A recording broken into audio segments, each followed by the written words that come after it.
părinții ori familia. Genul programului. Divertisment.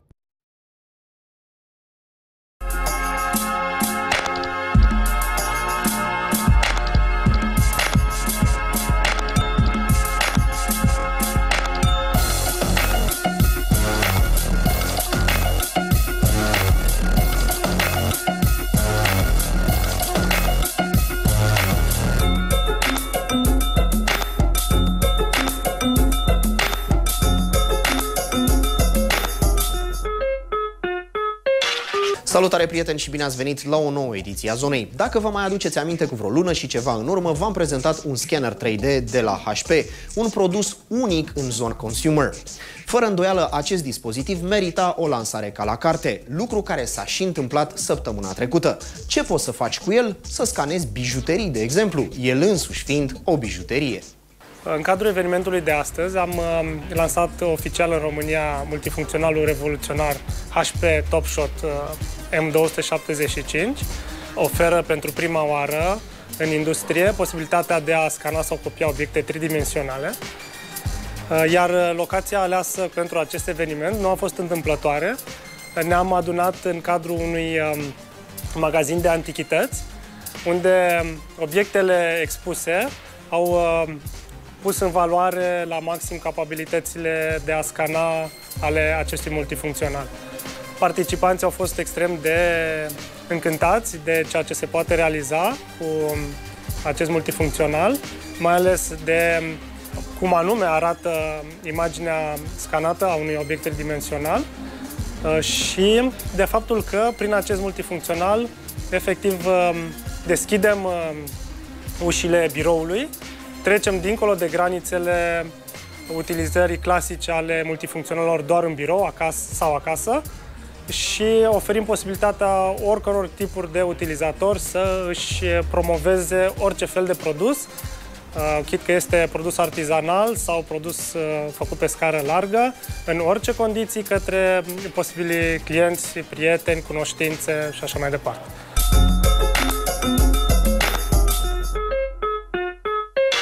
Efervescența lansărilor nu i-a ocolit nici pe cei de la Samsung, care joia asta au lansat proudly noua gamă Smart TV. Foarte interesant este și locul în care au făcut-o, nou înființata Bibliotecă Națională High-Tech.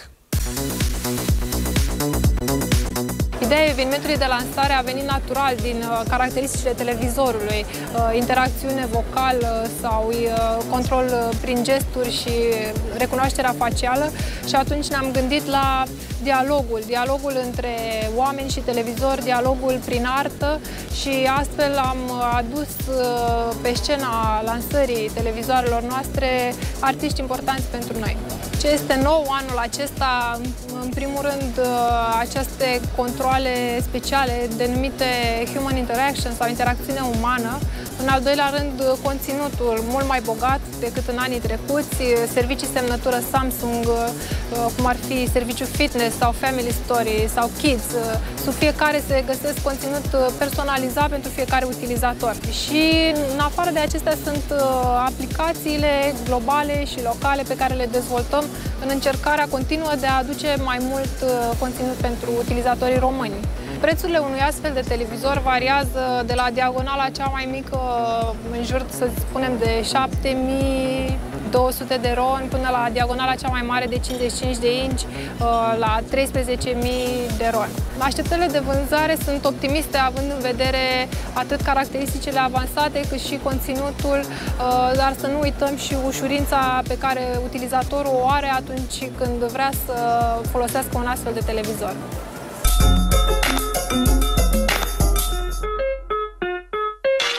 Proaspăt lansatul Xperia S de la fostul Sony Ericsson, actual doar Sony, este un telefon pe care, fără îndoială, oamenii l-au așteptat.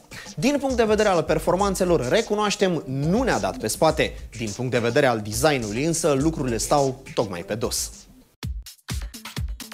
Sony ne oferă astăzi primul său telefon sub acest brand, și anume Sony Xperia S. Acest model costă 2400 de lei în România și se remarcă din start printr-un design inedit, ce implică o bară transparentă în partea inferioară a device-ului. Acea bară include simbolurile clasice pentru butoanele capacitive de pe Android. Problema e că butoanele în sine se află deasupra barei și nu sunt chiar cele mai comode taste capacitive din lume. Continuând cu aspectul design, terminalul este ușor rotunjit, măsoară 10,6 mm în grosime și cântărește 144 de grame. Ecranul de 4,3 inch suportă o rezoluție de 1280 cu 720 de pixeli și beneficiază de aportul tehnologiei Sony Mobile Bravia Engine. Xperia S vă oferă 32 de GB de memorie internă, un slot microSIM, 1 GB de RAM și lipsește slotul microSD în cazul în care vă întrebați. Procesorul său este un Qualcomm MSM 8260 Snapdragon Dual Core de 1,5 GHz, care operează în tandem cu un procesor grafic Adreno 220 pentru a oferi o grafică HD de calitate în jocuri și filme.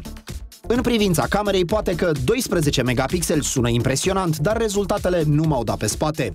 Xperia S are parte de autofocus, geotagging, blitz LED, touch focus, detectare facială și a zâmbetului, plus panoramă 3D și stabilizator de imagine, și totuși reușește să aibă probleme la focalizare atunci când filmați. Trebuie remarcat și un aspect important la acest telefon, și anume că vine cu un port HDMI, care, ca și portul micro-USB, e acoperit cu un capac care se deschide și se închide foarte greu.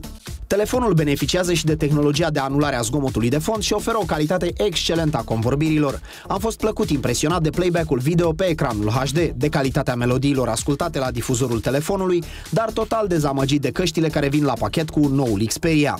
O altă dezamăgire am avut-o atunci când am constatat că bateria ține foarte puțin, adică abia o zi de utilizare. Trecând la software, avem parte aici de Android 2.3 Gingerbread cu widget-uri noi și o evoluție a personalizării Timescape.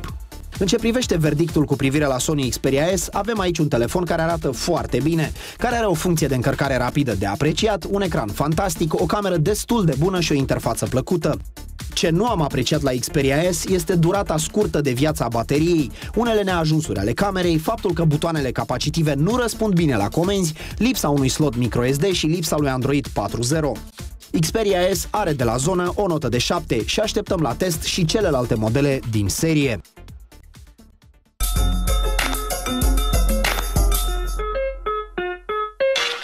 Pentru că tot făcurăm vorbire mai devreme despre smartphone-uri, vom discuta în continuare despre un joc destinat device-urilor mobile.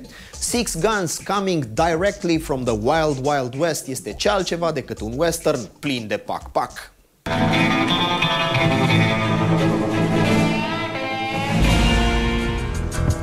Având în vedere că mai tot românul are la îndemână un smartphone în ziua de azi, ar fi păcat să ratați unul dintre cele mai interesante jocuri pe care le-am încercat vreodată pe un smartphone Android. Este vorba despre Six Guns, titlul al celor de la Gameloft, care era deja disponibil pe iOS de ceva vreme. Așteptați-vă la o experiență oarecum similară cu Red Dead Redemption, adică un soi de shooter third person în vestul sălbatic. Misiunile includ dueluri mexicane cu mexicani, curse de cai, domnișoare de salvat sau pur și simplu găsirea unor obiecte în peșteri. Puteți chiar și trage cu arma de pe cal, iar navigarea în mediul de joc se realizează cu un stick analogic virtual aflat pe ecran. În ce privește duelul cu pistoalele, toate sunt bune și frumoase câtă vreme stați la distanță, dar când sunteți la 30 de centimetri de țintă, camera o ia razna și vă veți trezi împușcat de cele mai multe ori. În plus, inamicii ies din pereți și chiar voi puteți rămâne blocați într-o stâncă, într-o peșteră. Înainte de a mă arunca într-o tiradă pe seama acestor probleme, rețineți că acesta este un joc distractiv totuși și trebuie ținut cont că el rulează pe o tabletă sau un smartphone, deci pretențiile scad față de un joc pentru PC. Partea mea preferată la acest joc sunt duelurile în câmp deschis, în care puteți crea strategii, să vă ascundeți în spatele unor cutii și toate astea în condițiile în care AI-ul nu vă va da prea mare bătaie de cap. Povestea este zero și veți simți zero evoluție de-a lungul ei, deoarece evenimentele se întâmplă dezlânat și fără legătură între ele. Trebuie să recunosc că mi-a plăcut totuși grafica, muzica și atmosfera sa, care redă destul de bine spiritul de coyote nervos care vânează zombie și cowboy. Zona îi acordă o notă de 6,5 și sperăm că următorul titlu de la Gameloft va fi mai bun, sau măcar va avea o poveste. Feels like my get up and go got up and went.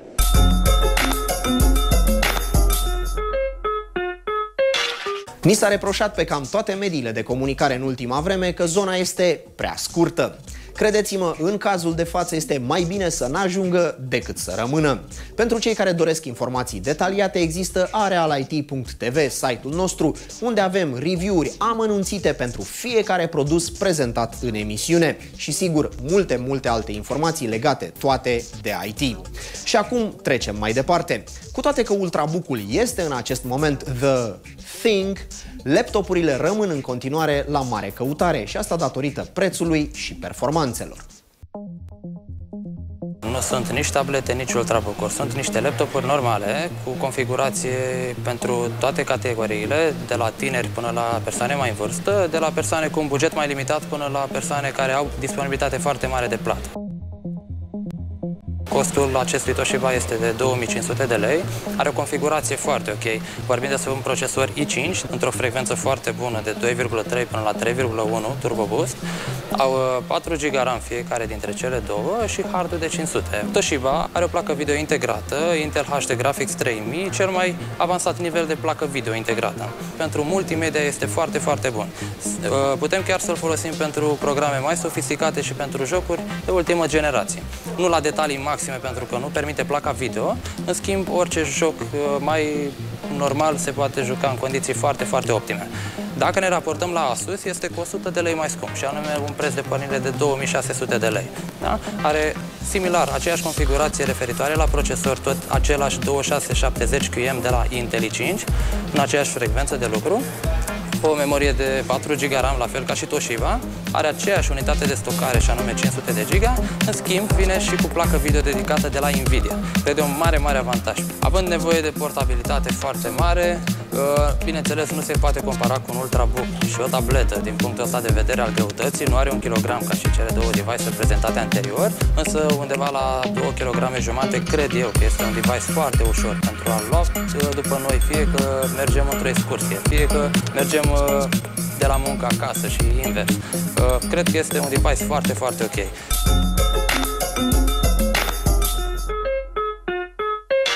Sunt convins că absolut toți folosiți stick-uri USB, fie pentru a stoca, fie pentru a muta de colo-colo diverse informații. Sunt la fel de convins de faptul că absolut toți v-ați lovit la un moment dat de virus gen autoran.inf. Există o soluție pentru a vă proteja computerul de astfel de intruziuni. Ea este gratuită și vine de la partenerii noștri de la Bitdefender. Astăzi o să vă vorbesc despre Bitdefender USB Immunizer. Bitdefender USB Immunizer este o aplicație free care te ajută să-ți transferi în siguranță fișierele de pe un storage device pe un alt storage device, imunizându-ți USB-ul tău sau alt device de stocare. Nu este privit ca un antivirus, este privit ca o aplicație care te ajută să-ți transferi fișierele, documentele de pe un device de stocare pe calculator, fără a transfera și virusii de pe acel device de stocare. Practic, el îți imunizează, dar îți imunizează acest device. Oprește trecerea virusilor de pe acele stick-uri introduse în calculatorul tău.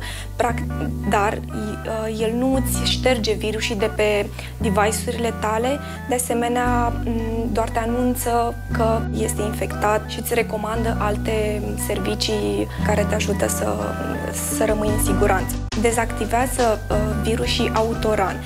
Ideea de realizare unui astfel de produs a pornit de la un top global, de la un top de amenințări global, în urma căruia s-a observat că în peste 60% cele mai multe amenințări sunt reprezentate de virusii autoran.info. Drept urmare, a venit cu această idee, cu această aplicație și a apărut USB Immunizer.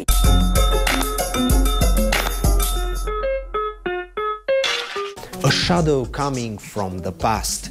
Twisted Metal, un joc care a făcut furori la vremea lui, se întoarce acum mai plin de forță și viteză ca niciodată. Twisted Metal este lansat pe piață într-o eră în care doar anumite genuri scot un profit colosal, iar jocurile cu mașini nu sunt atât de căutate. Cu toate astea, poate fi un racer, un blast from the past sau un fart in the wind? Rămâne să vedem în review-ul următor. Povestea nu a suferit mari transformări, ea în esență rămânând tot pe aceeași linie, dovedind zicala, dacă nu este stricat, nu-l repara. Același Calypso organizează concursul său faimos, iar câștigătorului îi este îndeplinită o dorință. Ceea ce este într-adevăr interesant este felul în care cei de la Eat, Sleep, Play au ales să spună povestea celor 3 antieroi, Sweet Tooth, Mr. Grimm și Dollface. Înaintarea acestora în narațiune este susținută de secvențe cinematice în care actorii reali interpretează, amintind de filmele horror de categorie B din anii 80. Per total, povestea din Twisted Metal nu e rea, cu toate că e un pic ciudată, dar asta nu trebuie să descurajeze jucătorii, aceasta fiind acolo doar pentru a susține adevăratul star al jocului, gameplay-ul. Probabil că mai există câțiva compatrioți care se uită cu nostalgie la zilele în care Twisted Metal era unul dintre jocurile favorite de pe primul PlayStation, aceștia fiind deja familiari cu modul în care acesta poate evolua într-un dezastru rutier. Pentru cei care nu au pus mâna pe el până acum, dar conceptul pare interesant, aceștia trebuie să știe un singur lucru. Parcurgerea tutorialului este imperativă, asta și pentru că mașinile tind să se transforme, să-și arunce propriul cap pe post de proiectil sau să mai zboare din când în când. Chiar dacă este un joc cu mașini, nu vă lăsați păcăliți. Twisted Metal este un shooter pe 4 sau 2 roți. Aproape toate cele 18 scenarii pe care jocul le pune la dispoziția jucătorului în modul single player se parcurg exact ca la un shooter. Fie că trebuie să-ți ciuruiești competiția, fie că trebuie să termini o cursă, termenii și condițiile sunt aceleași, ai arme, ai parte. Asta se aplică și la luptele de proporții cu mașini de mare tonaj sau boși gigantici, care chiar dacă devin frustrante uneori, aceștia având o cantitate interminabilă de viață și mai cheamă și alte mașini în ajutor, pot fi o distracție binevenită pentru jucători. Pe tot parcursul campaniei de single player o să întâlnești tot felul de meciuri, unele clasice, altele inventive, diversificând gameplay-ul astfel încât jucătorul să nu se plictisească. Nici vehiculele trăznite nu au fost uitate, 16 la număr, toate vin cu avantaje și dezavantaje distincte, definite de 3 factori: viteză, armură și arme speciale. Chiar dacă puține la număr, sunt destul de bine echilibrate cât să se adapteze stilului de joc specific fiecărui jucător. Cu toate astea, anumite alegeri au avantaje sporite, precum Sweet Tooth, care se poate transforma, zbura și oferi competiției o cantitate de dureri de cap.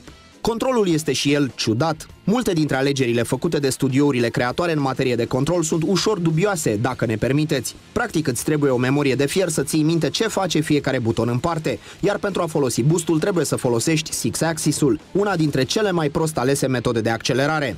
Totuși, după ce te obișnuiești, controlul este extrem de simplu, bine, dacă îl ții minte pe tot. Aspectul general este fenomenal. Creatorii au acordat atenție deosebită mediului, care, să fim sinceri, este foarte complex. Într-o cursă poți face cam tot ce te taie capul, de la distrugerea unei case până la prăjirea acestora efectivă în lacuri pline cu lavă. Totuși există și câteva probleme supărătoare. Una dintre acestea este camera, care uneori rămâne blocată în anumite unghiuri, făcând controlul aproape imposibil. Totuși nu se întâmplă atât de des, dar momentele în care aceasta o ia razna par să fie exact atunci când ai în vizor un inamic. O altă dezamăgire este delimitarea traseului. Poți distruge aproape tot. Spunem aproape tot pentru că în anumite cazuri te vei trezi că dorești să treci printr-un zid și te vei planta la propriu în acesta. În rest, prezentarea jocului este peste așteptările multora. Mașinile se deteriorează în timp real, traseele sunt întortocheate și creative, iar micile plusuri grafice, precum efecte vizuale diferite pentru fiecare armă, fac din joc o adevărată plăcere. Așteptarea a meritat în acest caz. Jocul aduce aminte de ce franciza a fost atât de populară în trecut. Experiența generală este plăcută după ce te-ai obișnuit cu el, oferind ore și ore de joc fără să vezi cum trec pe ceas. În această săptămână, Zona recomandă Twisted Metal și acordă un 9. Și nu uitați, pentru varianta integrală a review-ului ne întâlnim pe site-ul nostru arealit.tv și pe YouTube la Areal IT.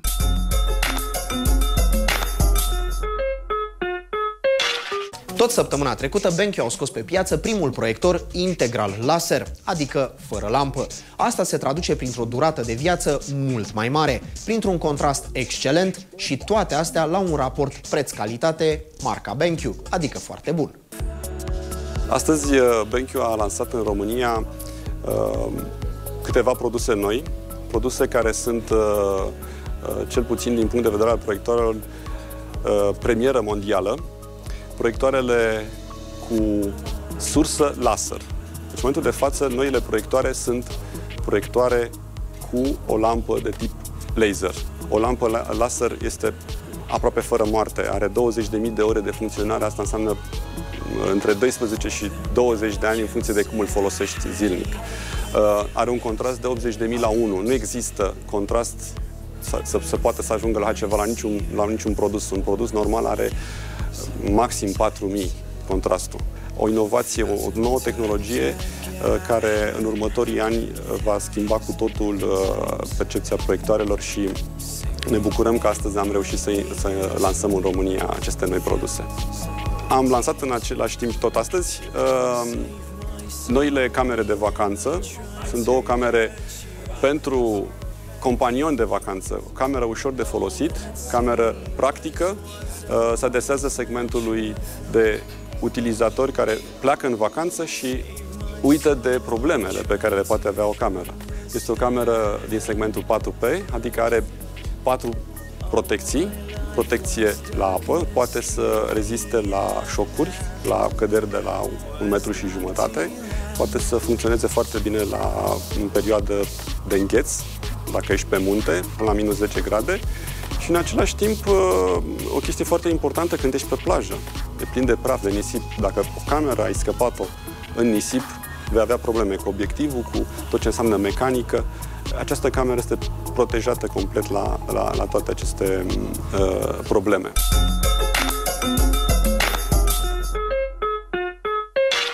Ixus 125HS este o cameră foto compactă, accesibilă și care zicem noi că îndeplinește cam toate dezideratele neexagerate ale utilizatorului obișnuit care dorește să facă fotografie casual. În discuțiile cu tot mai mulți prieteni pasionați de fotografie și deținători de DSLR-uri tari, i-am auzit plângându-se de câte au decărat după ei în vacanță, în parc, în călătorii și așa mai departe. Ca atare și-au manifestat interesul pentru camere foto mai mici și mai ușoare. Observ tot mai mult că marketingul neobosit al marilor producători de foto-video a prins acest trend și nu ezită să introducă pe piață tot mai multe camere compacte destul de ieftine care să satisfacă cerințele unor utilizatori mai mult decât ocazionali. Din această categorie iese la tablă astăzi Canon Ixus 125HS. Senzor CMOS de 16,1 megapixel, procesor de imagine Digic 5, ecran LCD de 3 inch, obiectiv grand angular de 24 de mm cu zoom optic 5x. Filmare Full HD 1080p, Face Identification, carcasă metalică disponibilă în mai multe culori, design inspirat și materiale aparent destul de robuste, toate bune și frumoase, preț între 1000 și 1100 de lei. Mergând un pic dincolo de detaliile imediat sesizabile, ar mai fi de trecut în revistă adaptarea relativ rapidă, nu excelentă, dar decentă a diafragmei și focusului în timpul filmării, precum și pozele foarte bune obținute la lumină slabă. E un aparat de nota 9 care își merită cei nici 250 de euro, cât este prețul său de raft acum, dar mă tem că mai pretențioși utilizatori de DSLR care vor ceva mititel pentru point and shoot în vacanță s-ar putea totuși să nu poată fără un compact de minim 1800-2000 de lei. Dacă iau în considerare atât acest aparat, cât și de fapt toate aparatele foto pe care le-am testat în ultimele săptămâni.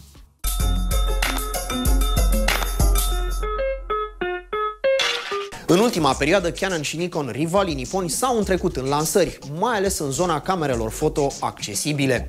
De curând s-a lansat Nikon D3200, un DSLR entry-level, care nu numai că face fotografii foarte bune, dar are pretenția că te și învață să le faci.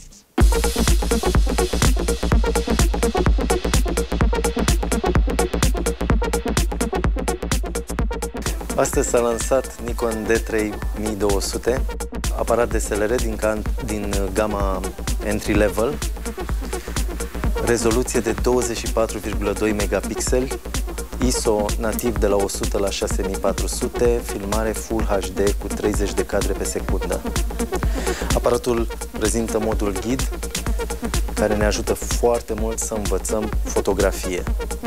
Aparatul permite transferul imaginilor realizate prin intermediul noului dispozitiv WU1A pe smartphone sau pe tablete, deocamdată disponibile doar pentru sistemul Android.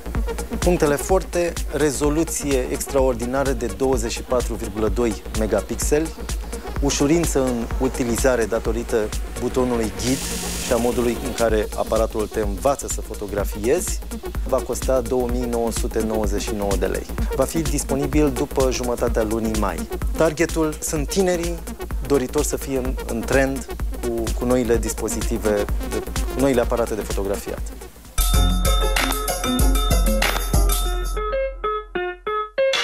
Prieteni dragi, aici se încheie ediția de astăzi a Zonei. Știți drumul către arealit.tv, site-ul nostru unde puteți găsi review-uri detaliate la cam toate produsele prezentate în zonă și multe altele în plus. Nu uitați nici de concursul pe care îl derulăm împreună cu publicațiile Connect și Foto, ale cărui detalii sunt de găsit tot pe site-ul nostru, arealit.tv. Nu uitați de channelul nostru de YouTube, youtube.com/arealit și nici de cele 4 reluări zilnice de pe TVR HD. Cu o nouă premieră ne revedem lunea viitoare la 18:55. Până atunci eu vă doresc numai bine!